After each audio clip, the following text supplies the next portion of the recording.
back at WNST, Towson, Baltimore, and Baltimore Positive. We are positively moving into September, and finally the fake football is over. And Luke and I have gone back and forth. You can find it all out in our podcast audio vault or out on YouTube or at WNST and BaltimorePositive.com in regard to the Dobbins injury and its ramifications. And they are extensive, and we spent a half an hour about that. But Luke, as I pointed out, that John Harbaugh doesn't lose preseason games, one. And then there's the defense, which is the reason John Harbaugh doesn't lose preseason games, right? And that's really what we're talking about here. And I'll take a moment to praise Tyler Huntley. He was fantastic on Saturday night. That's one thing. If you want to talk about, we could talk about not playing your starters and J.K. Dobbins and, not putting Lamar Jackson out there or whoever you want to. Tyler Huntley, those preseason games mattered for him. And you saw how much better he got from game 1 to game 2 to game 3, where, and I get it, Washington didn't put their starters out there on defense. And I want to be clear about that, but well, good. Go scorch them. Yeah. And that's what he did. He looked as good as Lamar looks at his best throwing the football. And that's saying something. So that was good to see. But this 20-game preseason winning streak, which I'm glad after this conversation, you and I don't have to bring this up again until next August, because it doesn't matter. It doesn't. It's fun, but it doesn't really matter. Memes and stuff, and the stuff that these teams do on social media, it's panderous. Especially when you're a last place baseball team, which is a whole different story. But it's just sort of like, oh, God, it's preseason foot. I hear people. I was out on the golf course Sunday. People were talking about Harbaugh's a winner, and I'm like, all right. Even John would laugh at that. And John takes himself pretty seriously. He would laugh at that. Well, John has proven he's a winner, but it's not because of preseason games. It's because they make the playoffs and he's won a Super Bowl in his career and all that. But I will say this, the 20-game preseason winning streak has been a byproduct of having superb defensive depth. If you look at the theme of these games, go back and look, even games where Ryan Mallett started 4 or 5 years ago, and Josh Woodrum and guys like that were heroes late in games and things of that nature. Their second and third team defensive players have consistently been not just better, but markedly better than the second and third team offensive players for their opponents. Look at the second half of these games, and generally that's where you see the domination. Now, Saturday night, that was domination on both sides of the ball. They dominated them from the second drive of the game all the way through. As just to invoke this every 4 years, and me running around Western Maryland with these Steeler fans running around Frederick and Hagerstown.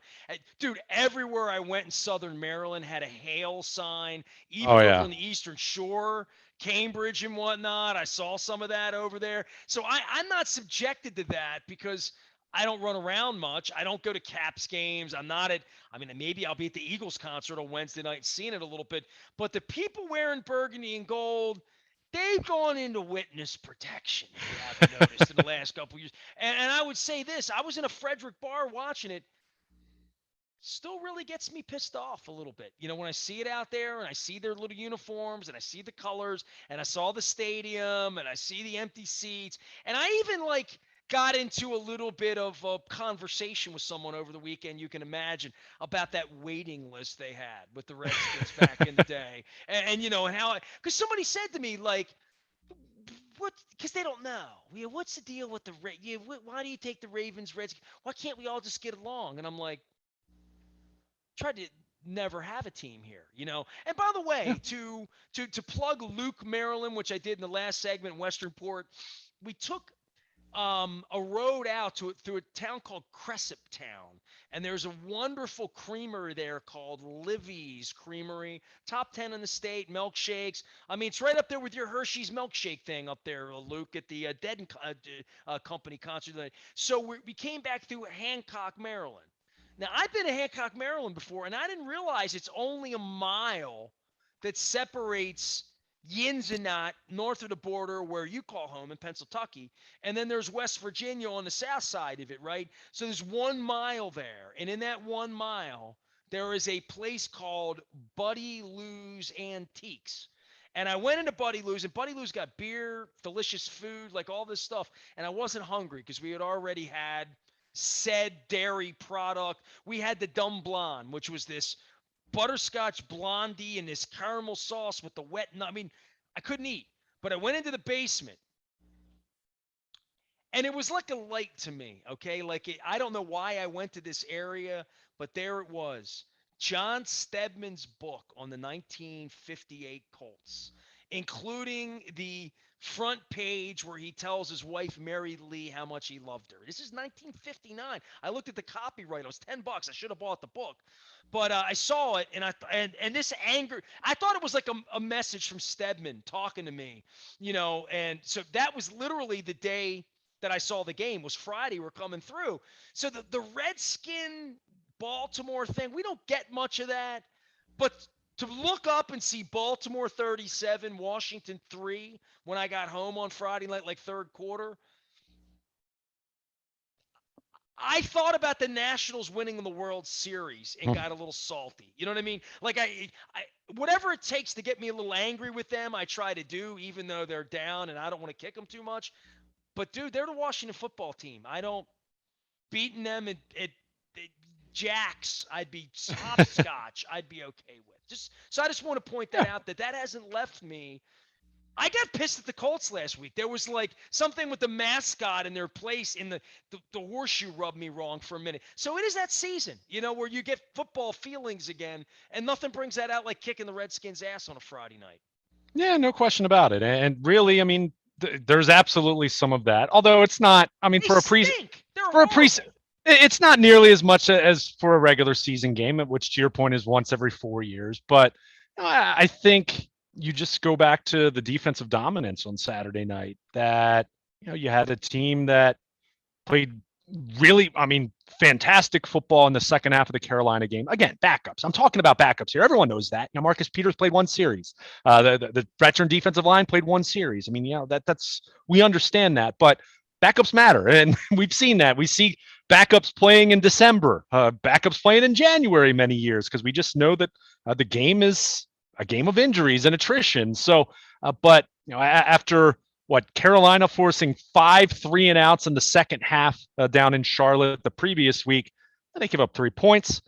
Washington was 1 of 11 on third down. I mean, this was an excellent defensive performance, and again, it really speaks to the depth that they have, mostly in the secondary, but their backups at other spots, quality as well. But they just have so many options, and now we get into about the deal. Let's talk about a trade, because we talk about trying to trade kickers and punters and fleece other teams and fortify second and third day draft picks, whether it's signing some pass rusher you keep for a week and a half and you project they're going to get a 4th round sandwich pick, a sub pick for him, but then they wind up drafting a kid that they don't have a use for and turn him loose to Belichick and wind up getting more picks. I mean, this is the deafness of the organization, that these things are quiet. They go on. You write about them because you're nerded up. But this is how they win. This is how they get better, when they use every part of the cow, right? They cook the eyeballs if they use every asset they have. Yeah, I mean, and I don't think this was a dramatically fantastic deal or something like that. Look, they drafted Shaun Wade, who was really, really good at Ohio State in 2019 in the nickel. He in 2020, and understanding was a weird pandemic year for all those guys, especially in the Big Ten, thinking they weren't going to play. Then they did play.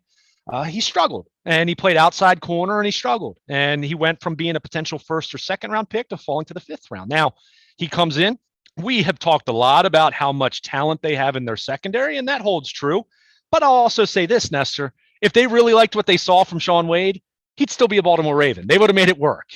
Someone would have gotten the IR treatment, or someone would have been passed through waivers at some sneaky time, or they didn't like what they saw. They didn't love the player. So instead of holding on to him for a couple years and then cutting him, or cutting him next year, New England afforded them an opportunity to say, okay, we will give you a 5th round pick. It's in 2023. So again, you're not doing cartwheels over it, but it does give you a long-term mulligan. And then they give you a 7th round pick, which, okay, 7th round picks, what 7th round picks are in trades?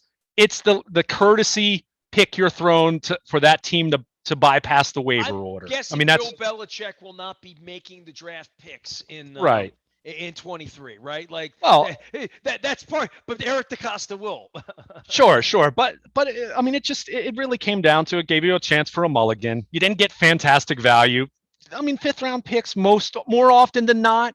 Yes, some of them are really good, and then you have other guys like Sean Wade who you didn't really like, and you were very possibly going to cut him. So yeah, you got something for him. You didn't buy into a sunk cost fallacy, and you move on. So do I think that that's going to net them something amazing down the line? Probably not. But to your point, it is about finding those little possibilities of a deal here or there that can help you. Look at the deal they made on Saturday with the Miami Dolphins. Greg Mance, a reserve offensive lineman who was not even on the bubble for this roster. He was a long shot. They trade him to Miami. They trade that 7th-round pick they got from the Patriots. And guess what? They got a 6th-round pick in return. Now, 6th-round pick, yes, I know it could be a Dallas Thomas, but we know more often than not it's going to be some guy you forget about. But hey, it's a lottery ticket for a guy that you had no interest in keeping. So again, do I think that that's going to put them over the hump one day? No, of course not. Do I think that that is a reflection of doing your due diligence, which is something that the best organizations do? Absolutely. So yeah, you make these small trades. We'll see what happens, with Jake Verity, the kicker, although he missed the 40-yard field goal on Saturday night. So, maybe the shine's off the apple a little bit there. But yeah, I mean, Eric DeCosta has shown over the last few years, we've talked a lot about the willingness to draft receivers, which has clearly been a pivot from where the organization had been prior, which is always interesting because Eric was part of the decision making. It's not as though he's some brand new guy, but yeah, they've evolved a little bit in that way. And we've seen him not hesitate to make some of these trades. Remember a couple years ago, they traded Jermaine Illuminor to the Patriots during the preseason. So you have some of that. And more often than not, it ends up not being all that terribly consequential. Let go but of a whole lot of guys that ever showed up on a field. John Simon played a little yeah, bit, that crazy quarterback 20 years ago that played 5 minutes for the Browns. Oh, Derek Anderson, yeah. I mean, I yeah, I mean, there's some, but not many guys that slipped that. Oh, well, the greatest case would be the tight end in Las Vegas, right? Darren Waller. Which, I mean, that he probably would be the one guy that. You mentioned Priest Holmes earlier. We knew he could play, right? I think that's a little different than getting rid of somebody before they make it on the field. Well, James Harrison was also a guy a million years ago, too. Sure. I mean, you mentioned Darren Waller. I mean, he'd flat out tell you he was a drug addict while he was here. I mean, he was. I mean, that's why he's been such a fantastic story for the Raiders. But yeah, I mean, it comes down to this. A couple players that you had no plans on wanting. I mean, if they couldn't have traded Wade, is there a chance he might have stuck, especially if Chris Westry gets hurt on Saturday night or Geno Stone gets hurt on Saturday night or someone like that? Sure, there was a chance, but it was clear they didn't love the player. They hadn't really been that impressed. I mean, if you've been following my 12 Ravens thoughts at BaltimorePositive.com, I've mentioned on a couple occasions, Sean Wade hasn't really stood out in the way that Chris Westry, who was a reserve future signing from the Cowboys practice squad back in January, has stood out. You would have actually thought Westry was the 5th-round pick and Wade was the guy that was undrafted and kind of just, looking like a camp body more so than someone that you're really excited about. So it happens. You're not going to bat 1,000 with these picks, but the good teams find a way to look at something that could be a loss, and not that if you cut a 5th-round pick, it's not the end of the world, but you'd rather not do it, right? So you get something in return. Yeah, it's a 5th-round pick 2 years down the line, so you'll kind of forget about it and see who they take. If it ends up being the next Matt Judon, then great. I mean, then you look at that and say that was great. And if it ends up being another Sean Wade type, well, then you're no worse for wear. So I think it's fine. And again, doing your due diligence and exploring opportunities. And I don't think it's something you want to spend too much time on, that minutia, those smaller deals. But if the opportunity comes across your table and it makes sense for you, yeah, why not? Gives him a chance to go to New England and play for a good coaching staff there, and he'll learn from some really good defensive backs in that secondary. And there's some talk whether Wade's going to be a nickel corner. Maybe he becomes a safety. Who knows? Maybe he'll be a better fit there. And we know this. Wink Martindale will be the first to tell you, and Wink has been so successful as defensive coordinator, but they have very specific players and very specific traits they're looking for certain positions. So a guy that might be a really good defensive player in another system might not fit here, and vice versa. You might have some players for the Ravens. We've seen that. I mean, think of all the guys that Ray Lewis got paid over the years because they were a great fit here, and Ray got them to buy into what they needed to do as far as their role in the defense. And well, then they go somewhere else and they get paid, and good for them. But then you never really hear about them again from a football standpoint. So that happens. You Shaun Wade, Donnell Ellerbe, is that what you're?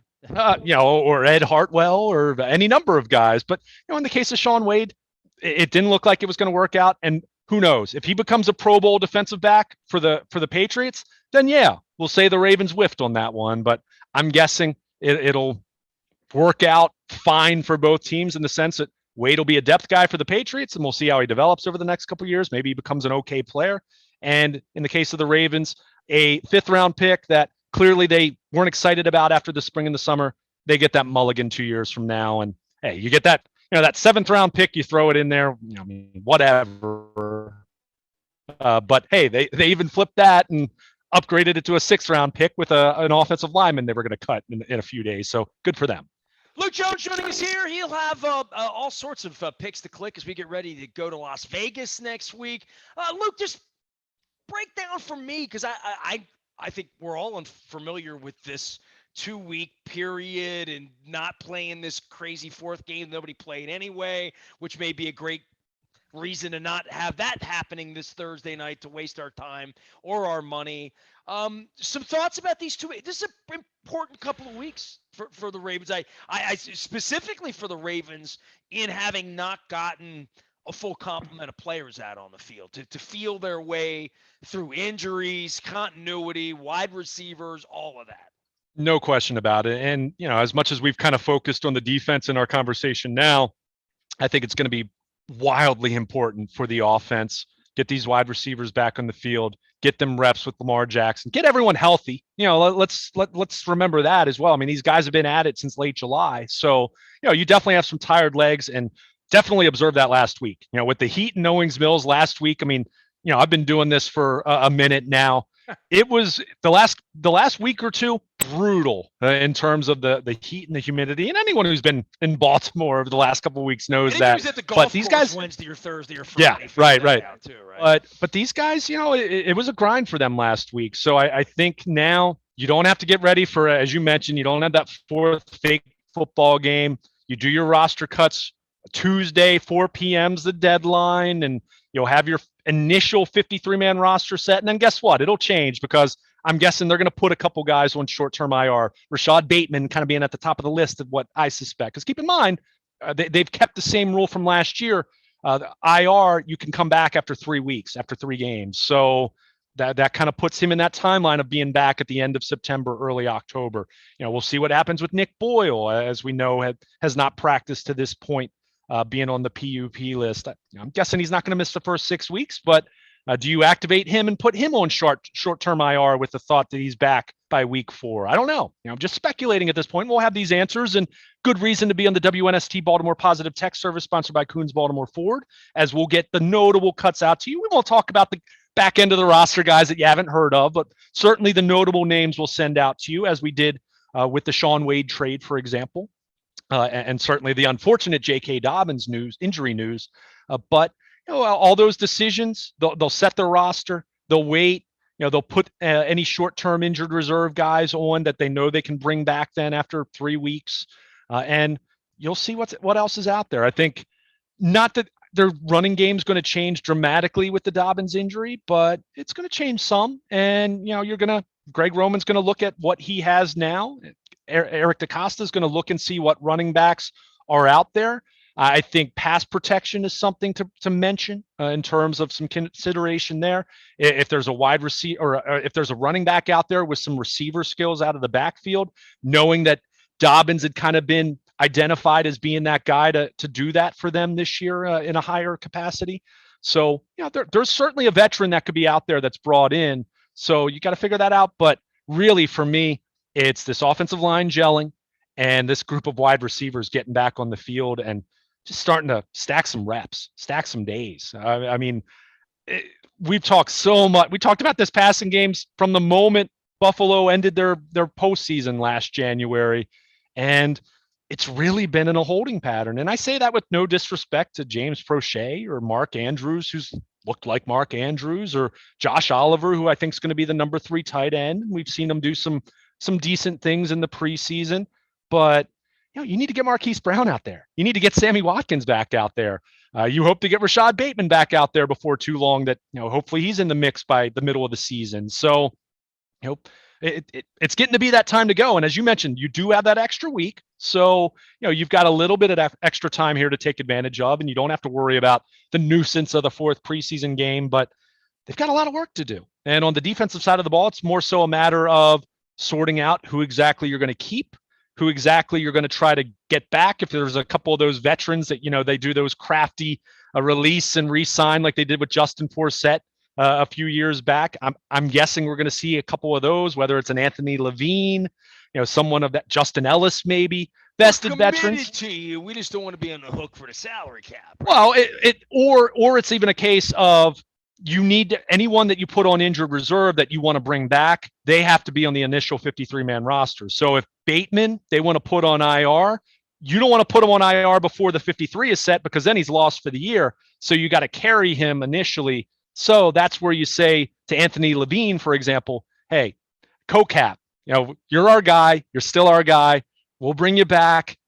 Can we release you? And, handshake agreement here. We're going to bring you back tomorrow when we put this guy on IR that we want to be able to get back later in the season. So there'll be a couple moves like that, and we'll see how that plays out. Trace McSorley conceivably could be a guy like that if they want to keep him around. But, we'll see it. To me, the Bateman feels like the most logical one. And then we'll have to see about maybe Miles Boykin fits into that description. I mean, he's been out all camp or since the first week of camp. So they've got some guys in that category. But again, you need some flexibility. So that's where you do go to a couple vested vets who are kind of bubble guys anyway and say, hey, help us out here. Help us get this guy on the IR, and then we'll bring you back. And most of the time, guys are amenable to doing that. If they trust the organization, which the Ravens have built up that trust, and players are going to be more willing to play ball with a team like the Ravens, an organization like the Ravens in that way. So some decisions to be made here, but once that's set, once that's the roster's allowed to breathe a little bit, clearly all eyes will be on the Las Vegas Raiders and getting ready for Monday Night Football in 2 weeks. Yeah, I'm getting my COVID test. I'm all ready to go. Luke Jones is here. You can find him, Baltimore. Luke, you could have found me at the BMW. You could find me with Governor Larry Hogan on Monday. You could certainly find me anywhere. Facebook, Twitter, LinkedIn. If you want to find Luke, you got to find him on the fields at Owings Mills. You want to say anything about the baseball team? You just want to let that before we. I see the look. Let everybody see the look of frustration on your. A month ago, right? Hey. All right, there you go. So it's football season. But you know what? Jay Tibbs and Jeff Stone and all those guys from the 1988 Orioles, they got to crack open the champagne, and the 21-game losing streak was safe. So they got that going for them. But how about the fact that the Tampa Bay Rays, the season series is over. The Orioles won 1 game against the Tampa Bay Rays, which even by these recent Orioles standards, it's like Ron Burgundy and Anchorman. You ate the entire wheel of cheese. I'm not even mad. I'm impressed. That's put the game on the other night, and John Means is it's the 7th inning and they're winning 3-0. And I said to my wife, I'm like, Means must be pitching. And she was. And then 10 seconds later, it's 3-2. And then, it's a slippery slope. They have one major league pitcher. One pitcher is what they have, literally. Yeah, it's there's not a whole lot on the pitching side, especially. On the hitting side, Mullins has continued to be he's been a legitimate all-star, great player in the league. He's the most valuable Oriole this year. Mountcastle, we've talked about it since May. He's had a really nice season at the plate. And, Ramon Urias, someone we haven't talked about, go look at his numbers. He's done a nice job for them as a middle infielder. I don't know if he's a long-term solution, but hey, he's at least kind of, filled the void of part Hanser Alberto, part Jose Iglesias. I don't know, something like that, but he's done a nice job. So, they've had, Trey Mancini, not the year he had 2 years ago, but Trey's continues to be a great story, but the pitching, not a whole lot to write home about. I mean, Keegan Aiken was pretty good in his last start, but that was after a long line of terrible starts. So, yeah, there's not a whole lot about that. The only thing you could point to is what? Baseball America, #2 farm system in baseball, according to them. MLB.com, their pipeline website, I think has them at #1. So the talent down below is doing well. That's good to see. But boy, if you are watching the Orioles on a regular basis right now,